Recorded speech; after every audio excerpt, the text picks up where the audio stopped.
السلام علیکم۔ Bed boys by حرین Fatima, قسط نمبر 13۔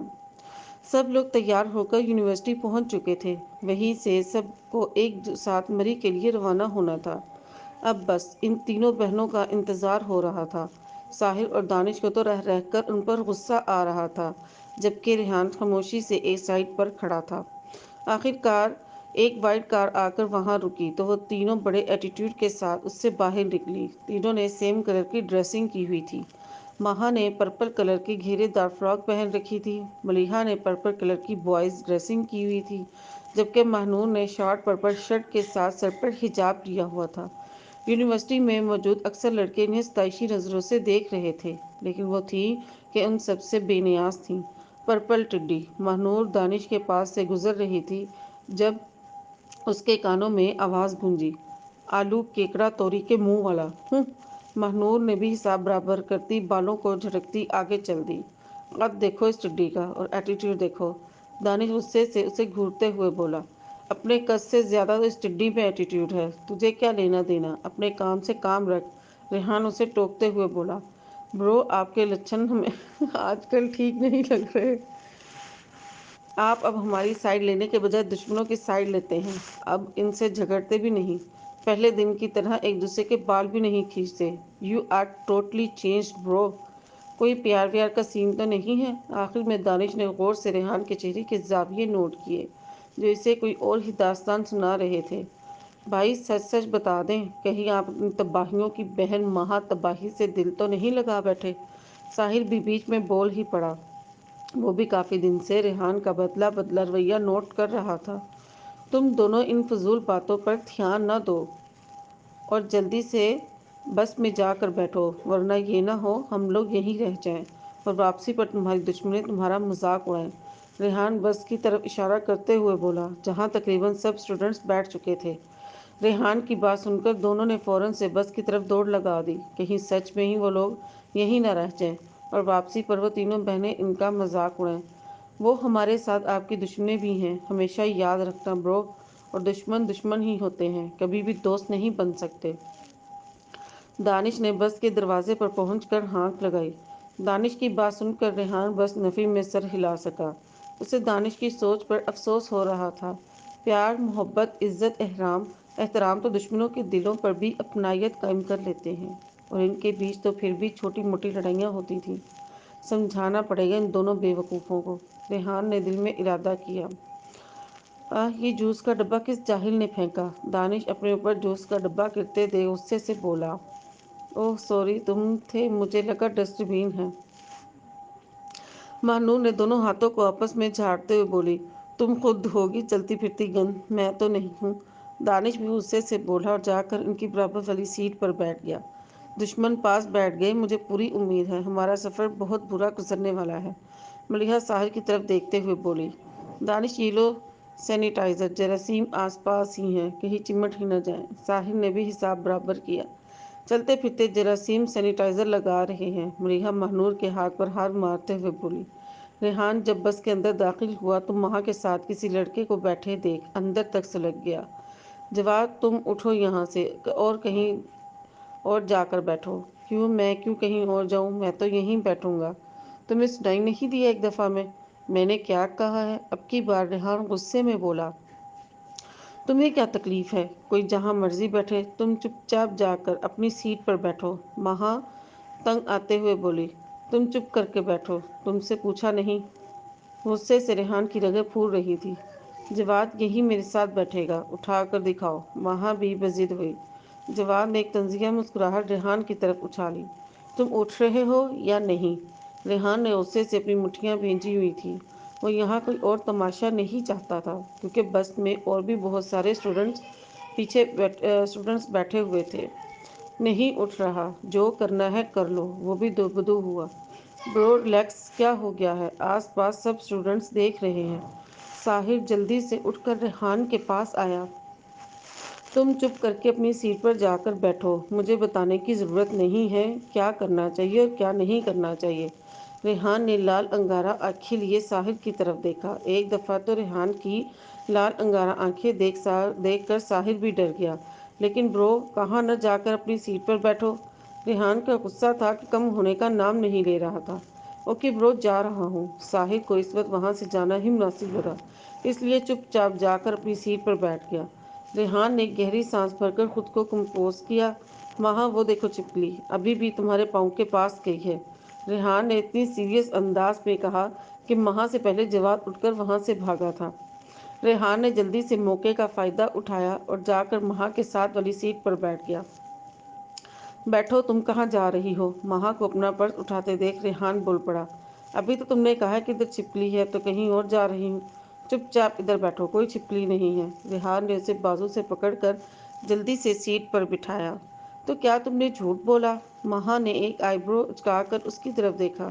شاید ہاں، ریحان مسکراہٹ ضبط کرتے ہوئے بولا۔ منحوس، جھوٹا انسان، سائڈ پر ہو اور مجھے جانے دو۔ ریحان پھیل کر بیٹھ گیا تاکہ مہا وہاں سے اٹھ کر کہیں جا نہ سکے۔ ہوتے ہو سائڈ پر یا تمہارا منہ توڑوں؟ نہیں ہو رہا، جو کرنا ہے کر لو۔ ریحان نے بڑے سکون سے جواب دیا۔ یار دانش بھائی کو پکا اس تباہی سے پیار ہو گیا ہے۔ ساحر ریحان کی طرف دیکھتے ہوئے بولا۔ نہیں یار، وہ اپنی بہنوں کو لے کر تھوڑا سا پوسیسیو ہے، جسے برو ہمارے لیے ہیں۔ دل کی وہ بری نہیں ہے۔ دانش نے بھی مہا کی سائیڈ لی۔ ہاں شاید تم ٹھیک کہہ رہے ہو، برو کی خوشی میں ہمیں خوش ہونا چاہیے۔ انہوں نے آج تک ہماری خوشی کے لیے بہت کچھ کیا ہے، اب ہمیں بھی چاہیے کہ ہم ان کی خوشی میں خوش ہوں۔ اور یار برو کی تو باتوں کا برا نہ منانا، وہ تھوڑے غصے میں تھے اس لیے تمہیں ڈانٹ دیا، ورنہ تمہیں پتہ ہے نا، برو نے آج تک ہم سے اونچی آواز میں بات تک نہیں کی۔ مجھے پتہ ہے یار دانش، اور مجھے بھائی کے غصے میں بھی پیار نظر آیا تھا، ذرا بھی برا نہیں لگا۔ تم بھی سربجداری والی باتیں کر لیتے ہو، مجھے یقین نہیں تھا۔ ساحر نے ایک آنکھ ونک کرتے ہوئے بولا۔ ہاں بس دیکھ لو، شادی کی عمر ہو گئی ہے اب۔ دانش بھی ایک آنکھ ونک کرتے ہوئے بولا۔ ہاں میں نے تمہارے لیے یہ لڑکی بھی ڈھونڈ لی ہے۔ برو سچ کہہ رہے ہیں آپ؟ دانش نے بے چینی سے ساحر کی طرف دیکھا۔ جی بالکل، کون ہے وہ برو؟ وہ ہے نا بڑی تباہی کی سب سے چھوٹی تباہی، مطلب مہا کی بہن ماہ نور۔ ساحر نے بڑے مزے سے جواب دیا۔ پھٹے منہ، دانش نے ساحر کی کمر میں دھموکا رسید کیا۔ ہاں تو بڑی تباہی اور چھوٹی تباہی کے بیچ میں ایک اور تباہی بھی ہے، تو کیا کہتے ہو؟ دانش بھی سیٹ کی پشت سے ٹیک لگا کر بڑے مزے سے بولا۔ واٹ؟ تم نے یہ سوچ بھی کیسے لیا؟ میں اس فضول عورت سے شادی کروں گا؟ ساحل اچھل کر اپنی سیٹ سے کھڑا ہو گیا۔ جیسے آپ نے سوچ لیا، میں اس چڈی سے شادی کروں گا؟ دانش نے بھی اس کی ٹون میں جواب دیا۔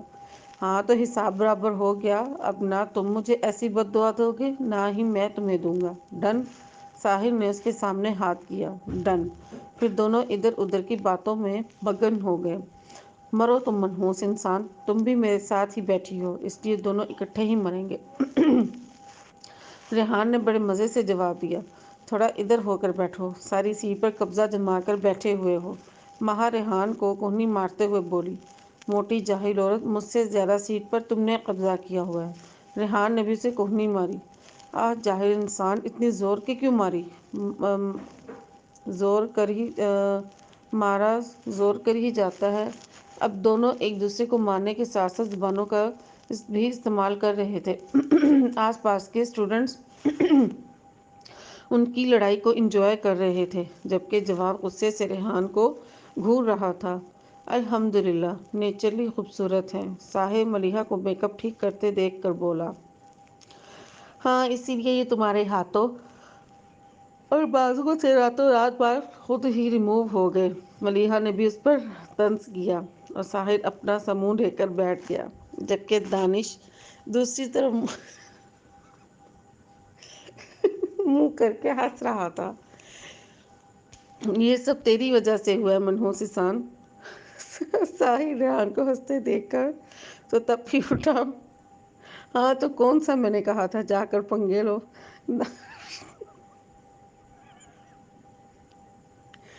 دانش اب بھی ہنس رہا تھا۔ تم یہ اپنے دانت اندر کر لو، نہیں تو میں توڑ دوں گا۔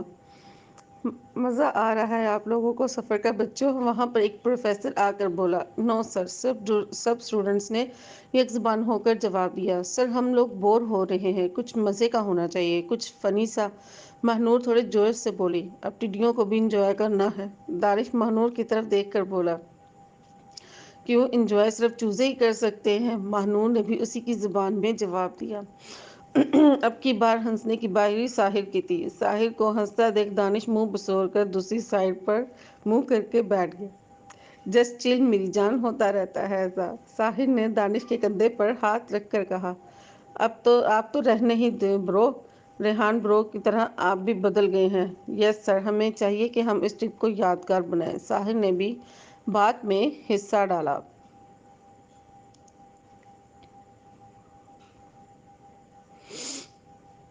آپ بس ہمیں اجازت دیں۔ ساحر نے پروفیسر کی طرف دیکھا۔ جی سر، اسے اجازت دیں تاکہ یہ چوں چوں کر کے سارا موڈ خراب کرے۔ ملیحہ تو اس کا جوش بھرا انداز دیکھ کر جل ہی اٹھی۔ تم تو جلتی ہی رہنا، دیکھو کیسے جل جل کر کالی ہو گئی ہو۔ جلے میری جوتی بھی نہیں۔ ریحان بھائی، آپ ہمیں سونگ سنائیں، آپ کی آواز بہت اچھی ہے، آپ ہمیں بچپن میں بھی تو سنایا کرتے تھے۔ ساحر اور دانش پرجوش انداز میں بولے۔ ان کے پیچھے پیچھے پوری بس میں آواز گونجنے لگی، ریحان ریحان ریحان۔ لیکن ریحان کو جس کی ہاں سننے کا انتظار تھا وہ تو بولی ہی نہیں، بس موبائل میں مگن بیٹھی تھی۔ اوکے اوکے، لیکن میں یہ سونگ کسی سم ون اسپیشل کو ڈیڈیکیٹ کرنا چاہوں گا۔ ریحان کے کہتے ہی بس میں او کی آوازیں گونجنے لگی۔ ریحان اٹھ کر دانش اور ساحر کے پاس اپنا گٹار لینے گیا جو وہ لوگ ایسے موقعوں پر ساتھ ہی رکھتے تھے۔ سوری یار ساحر، تھوڑی دیر پہلے والے رویے کے لیے بس میں تھوڑا غصے میں تھا۔ ریحان شرمندہ سا بولا۔ برو، یہ آپ کیا کر رہے ہیں؟ مجھے ذرا سا بھی برا فیل نہیں ہوا۔ آج تک آپ نے ہمیشہ پیار ہی دیا ہے، اگر آج تھوڑا ڈانٹ بھی دیا تو کیا ہو گیا؟ کہتے ساتھ ہی ساحر اس سے بغلگیر ہو گیا۔ اب جلدی جائیں اور بھابھی کو امپریس کریں، اینڈ بیسٹ آف لک۔ ریحان اپنا گٹار لے کر واپس جا کر اپنی سیٹ پر بیٹھ گیا۔ ریحان نے گانے کے ہلکے ہلکے بول بولنے شروع کیے۔ دہلیز پہ میرے دل کی۔ ریحان مہا کی طرف دیکھ کر گانے کے بول گنگنا رہا تھا، جسے اپنے دل کی پشیمانی کر رہا تھا۔ مہا نے چونک کر موبائل سے نظریں اٹھا کر ریحان کی طرف دیکھا۔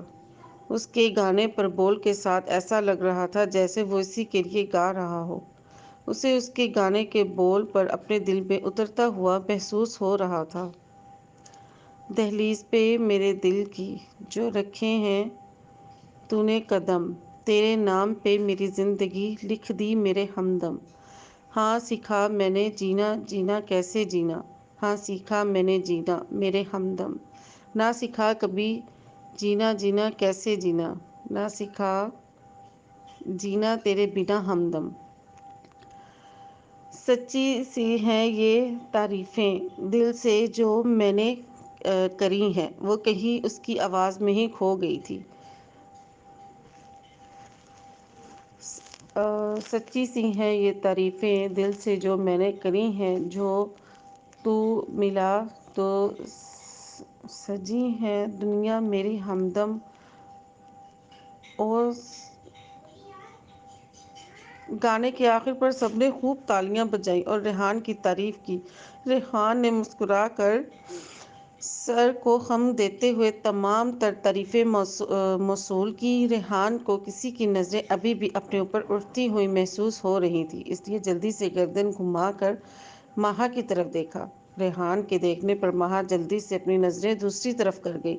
سب نے میری تعریف کی، یہاں تک کہ تمہاری سسٹرز نے بھی، بس تم نے ہی نہیں کی۔ تمہیں میری آواز پسند نہیں آئی کیا؟ مجھے کیوں پسند آئے گی، پھٹے اسپیکر جیسی ہے تمہاری آواز۔ مہا منہ کے زاویے بناتے ہوئے بولی۔ پھر گھور گھور کر دیکھ کیوں رہی تھی؟ خوش فہمی ہے تمہاری، دیکھ تو رہی تھی، اب مانو یا نہ مانو۔ ایسے ہی ہنسی خوشی سفر اپنے اختتام کو پہنچا اور وہ لوگ مری پہنچ گئے۔